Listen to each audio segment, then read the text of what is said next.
A science experiment on groups of boys from competing camps who have no idea they're being manipulated into fighting each other. What was all that about?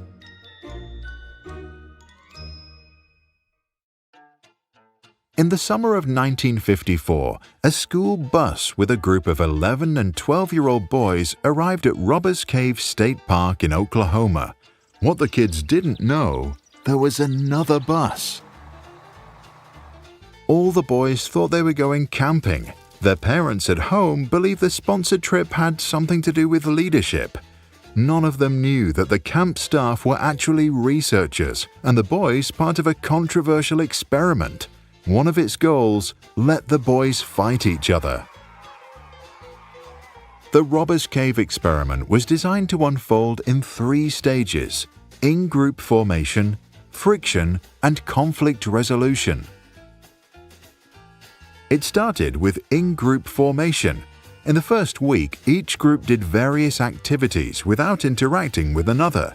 The boys had fun, went swimming, and did hikes. Over time, social norms developed. Leaders and followers emerged. The boys formed friendships and started inventing their own subculture. Eventually, they came up with names.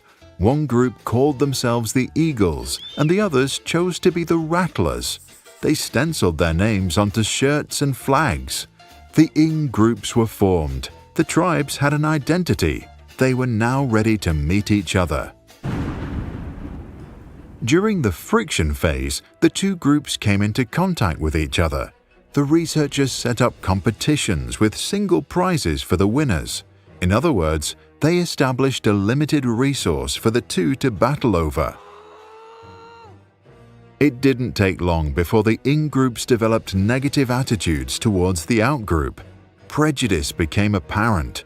To make matters worse, the staff suggested to one group to dump buckets of mud inside the cabin of the others. Eventually, the kids grew hateful, violent, and verbally abusive. They burned each other's flags, and sometimes things escalated to the point that the camp staff had to step in. Last was conflict resolution. The boys were meant to make peace. First, the staff tried to reduce the prejudice between the groups by increasing contact and communication, but that just made matters worse. Then, the researchers blocked the valve to the camp's water tank. As there was no more drinking water, the boys became progressively thirstier. Then the camp staff suggested that they all needed to collaborate to fix the problem. Reluctantly, the group started to get to work. Before long, the boys were mixing and cooperating. There were no rattlers or eagles anymore, only a bunch of campers collaborating. When the water finally came through, there was common rejoicing. The researchers learned 4 key things from the experiment. First, individual differences are not responsible for tribal conflicts. Age, race, culture, or religion don't seem to matter. Second, hostile attitudes arise when groups compete for resources that only one of them can get.